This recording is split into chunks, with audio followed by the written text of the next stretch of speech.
Hey everyone, I'm Erin. And I'm Evan. And today's episode? Honestly, this one might be a real eye-opener, especially if you've spent years learning English the traditional way. Mm-hmm. Because let's be real, we were taught a lot of English in school, but the actual English people speak? The stuff you hear in cafes, on YouTube, and movies at work. Totally different story. It's like school gave us the rules, but real life gave us the rhythm, the tone, the vibe, the things that actually make you sound fluent and human. So in this episode, we're talking about all the things school forgot to teach us. Natural phrases, emotional tone, reactions, conversation flow, even how native speakers mess up and still sound fluent. And if you've ever thought, why do I still struggle even after years of learning English? This episode is for you. All right, let's dive in. This is the English they never taught us in school. All right, let's start with the most obvious one, textbook sentences. And I say this with love, but they sound so robotic in the real world. Yeah, like I get it. Schools were trying to make us speak correctly. But man, some of the things we were taught to say, if you used them in real life, people would either laugh or check your temperature. Totally. I once heard someone say, I am residing in this locality for professional purposes. And I was like, dude, just say, I live here for work. Exactly. It's not that the textbook version is wrong, it's just no one talks like that. And that's the problem. We learned how to pass exams, not how to connect with people. Yeah, fluency isn't about sounding fancy. It's about being understood. And when your sentence has 5 unnecessary words just to say, I'm hungry, that's not fluent. It's exhausting. Honestly, the best thing I ever did was start copying how people talk in TV shows and vlogs. It helped me drop the stiff stuff and speak like an actual human. And speaking of sounding human, let's talk about tone. Because, honestly, tone carries way more weight than grammar ever will. Yes. I can say the exact same words 3 different ways, and each one means something completely different. Like, thanks. Thanks. Thanks! Same word, 3 totally different vibes. But we weren't taught that. In school, thanks was just a polite word you put at the end of a sentence.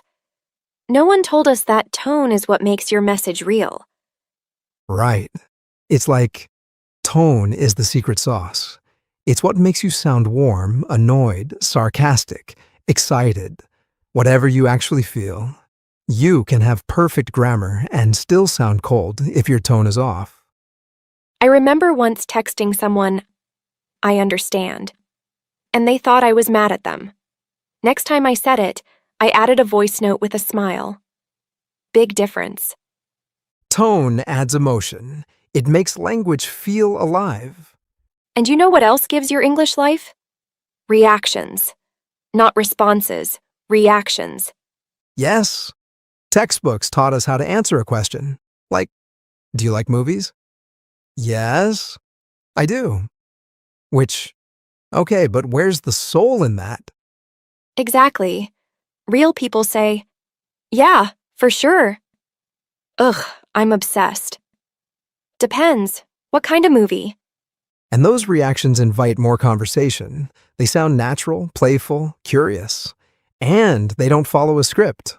Honestly, learning reactions was a game changer for me. I started saying things like, no way, or that's wild, and people were like, whoa, your English sounds really good. Because sounding fluent isn't just about answering. It's about feeling the moment and reacting like yourself.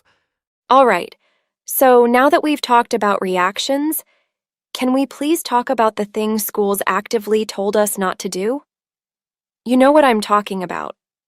Fillers. Like, you know, all the stuff they told us to eliminate to sound fluent. Yep. But here's the thing. Native speakers use fillers all the time. I mean, Can you imagine someone telling a story with no like, no, so yeah? It would sound like a GPS voice. Right? Fillers aren't mistakes. They're just part of being human. We pause, we hesitate, we think while we talk. And honestly, that's what fluency sounds like. Exactly. I used to avoid saying like it was a crime. Now I realize it's just part of my voice. The key is to not overdo it, but you don't have to erase it to sound natural. So if you're listening and thinking, ugh, I pause too much, trust me, you're fine. You don't need to sound perfect. You just need to sound real. And speaking of sounding real, can we talk about context? Because school might have taught us what to say, but it rarely taught us when to say it. Yes. How do you do? Might technically be correct. But if you say that at a party, people will look at you like you're from the 1800s. Exactly. Or like when someone taught me, "It's a pleasure to meet you," which is great in a job interview, but way too stiff when meeting a friend of a friend. Real English is all about the setting, your tone, the person you're talking to, the vibe. You wouldn't talk to your best friend the same way you talk to your boss. At least, I hope not. Haha, seriously. I once said, "It's been a while since we last interacted," to a classmate. She literally said, "Did you just say interacted?" Context is everything. And if you're only taught the correct phrase, but not where or how to use it, it just falls flat. Okay, and this one really bugs me. Because textbooks mention idioms and expressions, but either skip them or explain them in the driest way possible. Facts. I remember reading break a leg, an expression which paradoxically means good luck. And I was like, why are we explaining it like a riddle? Exactly. And then no one tells you how to actually use it, so you just avoid it altogether. Meanwhile, native speakers are saying things like, "I'm beat," or "That's a red flag," and "You're left behind." Mm-hmm. Idioms are how people color their speech. Without them, everything sounds gray. But school rarely taught us the fun stuff. Right. The real expressions that make your English sound alive. I didn't know what "I'm down" meant until a YouTuber said it in a vlog, and I was like, wait, that means yes? Yeah, no one ever said, I am down to attend the event in class. But in real life, yeah, I'm down is fluent, casual, and 100% natural. All right, so we've talked about phrases, tone, fillers, but you know what school really didn't prepare us for? Conversation flow. Yes. Like, how do you actually keep a conversation going? How do you change topics without sounding awkward? What do you say when there's a silence? Totally. School gave us dialogues like A. Hello, how are you? B. I am fine, thank you. And you? But no one taught us what to say when someone just says, "Yo, what's up?" Or how to respond when a conversation takes a weird turn. Right. Real conversations are messy. People interrupt, change subjects mid-sentence, forget what they were saying. No one ever says, now let us discuss the weather. Haha, seriously. And it took me forever to figure out how to naturally jump in. Phrases like, "Oh, by the way," or "speaking of that," those are the real gems. Yes. Once you know those little transitions, it's like unlocking a secret level of fluency. You stop feeling like you're performing and start actually talking. And let's be honest, real conversation also includes real mistakes. Oh, yeah? This one hit me hard. I used to panic every time I messed up a sentence. Like, oh no, I used past tense wrong. They're gonna think I'm stupid? Same. But then I realized native speakers mess up all the time. They forget words, change their mind mid-sentence, say "ain't" or double negatives, and nobody freaks out. Exactly. Fluency doesn't mean perfection. It means being comfortable enough to keep going even if you mess up. I once said, "I'm boring," instead of I'm bored in front of a group of people. Embarrassing? Yes. Did I die? Nope. And we all laughed about it later. It's part of the process.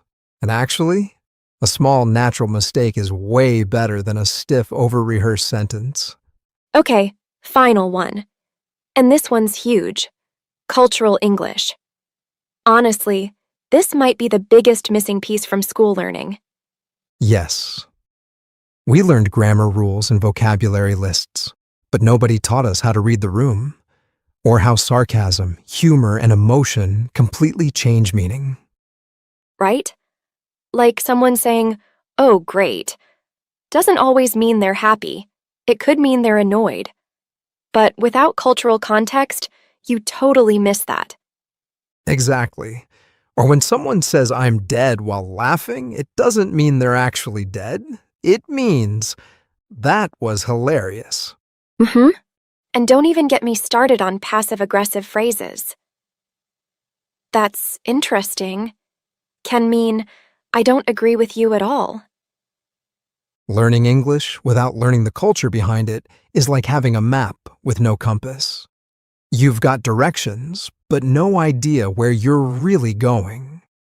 Which is exactly why we're doing this episode, to help you connect the dots between grammar, real-life English, and everything in between.